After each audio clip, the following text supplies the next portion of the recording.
अस्सलाम वालेकुम। पाकिस्तान کې سیاست او صحافت دواړه ډیر د پابندیانو په ضد کې دي او کم چې چمچي دي یا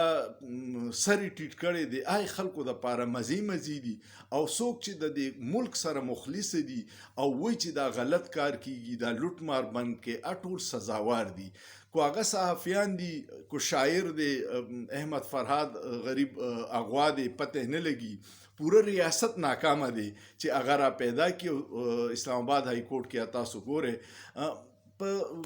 نور هر چاته اجازت دی د سیاست یو د تحریک انصاف والته نه دی اجازت او هغه دی وخت کې د پاکستان د ټول نغټه سیاسي پارټي ده هغه سره ځوانان دي او د سچ ریاستي جبر په دی پارټي خلاف یا د هغه کارکونانو خلاف کیږي نو مخکې به دا پټو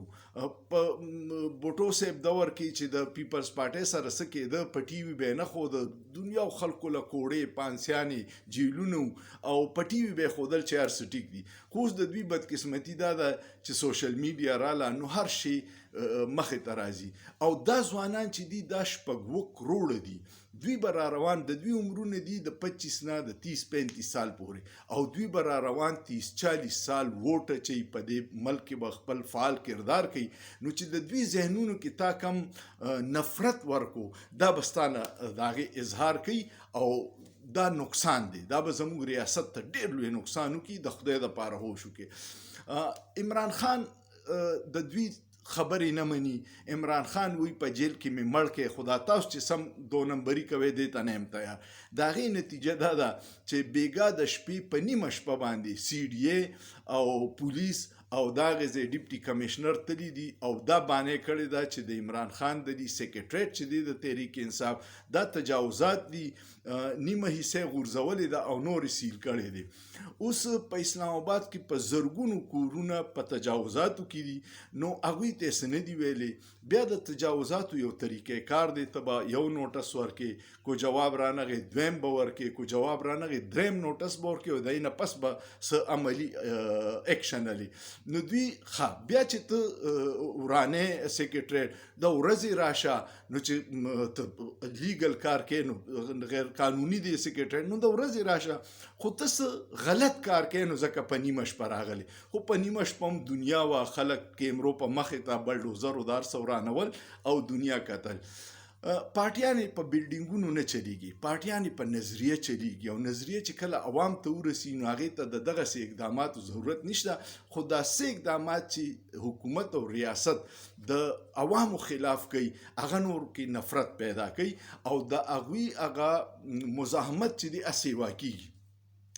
دا طاقت چې دی کنه دا چې ډیر استعمال شي نو بیا د دې اثر ختم شي او د طاقت یو انتهای د انتها نه پس طاقت په زوال شروع شي نو انتها ته رسیدل اوس په زوال شو ځکه چې صحافیان را پاسې د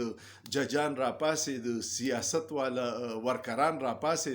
او اوس وی چې مړمو کې په رؤف حسن باندې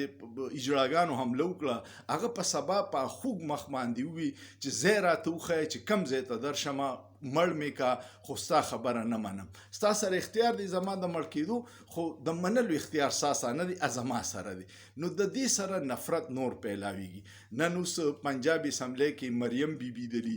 کابینه دا فیصله وکړه چې په عمران خان په جیل کې دا بیان ورکړی چې کوچریزه او یا بشرا بیبي په جیل کې مړ شو یا ورته څه نقصان ورسېدو نو دای ذمہوار به زموږ د فوج سربرای نو په دې پیوس نه په غردارې کیسونه کوي خدا کیسونه نه مخکې څه اثر لري او نه به اوس د دې څه فایدې کوچري اوس دلته کې علي امین ګنداپور صاحب د رژیم چینج په ټول کردارونو کې چې شهباز شریف دی نواز شریف دی مریم بیبي ده په خیبر پختونخوا کې د غدارې اف آی آر درج کی نو دا په صوبو کې نفرت پیدا شي او انتقامي کاروانی بیا بس کوي بیا بدل ته خیبر پختونخوا ته د پنجاب نه څوک نشي راتلی پټولو به اف آی آر نو د دې فزول کارونو نه پارام شي دا ملک اوچلوي دوی به وی چې هغه زمون بادر فوجانو یو اداره جوړه کړې و چې فارن انویسټمنټ براشي او نن ریپورت راغلی دی چې پاکستان دا کال بدترین دی د انویسټمنټ لپاره ځکه چې 50 سال کې دومره کم انویسټمنټ نشي په 1973 کې 13.2% د جی ډي پی ریشو و د انویسټمنټ او سکال 13.1% ده. نو خدر ته پته ده چې سو پورې په ملک کې سیاسي استحکام نه راغلی، ته د پارټي دفتر ورانه ته 200 جعلي FIR کې بیا په عدالتونو باندې دباوي چې په دې سیاسي کیسونو کې فیصله ورکا، دا غي الټا سر شي. یو کال بسره دباو کې 2 کال به کې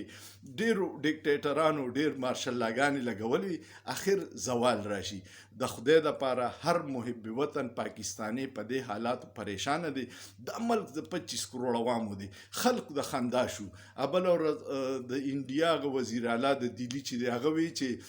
مودي هغه کار زموږ سره کوي کم چې د پاکستان کې د عمران خان سره کړی چې په جیل کې واچو، د پارټي باندې پابندي کړه، نه خېته واغسته او بیا الیکشن کوی مو وګټو، بیا هم بیللو او بیا په فارم 47 باندې دا وکړه چې مو وګټو.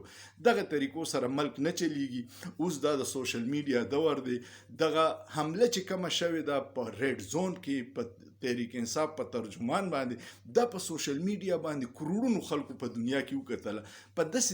حمله کې چې ریډ زون محفوظ نه دی، څوک لیونی دي چې پاکستان ته انویسټمنټ لرازي. د خدای لپاره د خپل اناګانو نوځي د عزت پرې دی، ټول کینه او د ملک د بهتري سوچو کې. امید لرم تاسو به د خبرو سره اتفاق کوئ. کو اتفاق مو کمنټ پیو کې، لایک ورکې، شیر کې او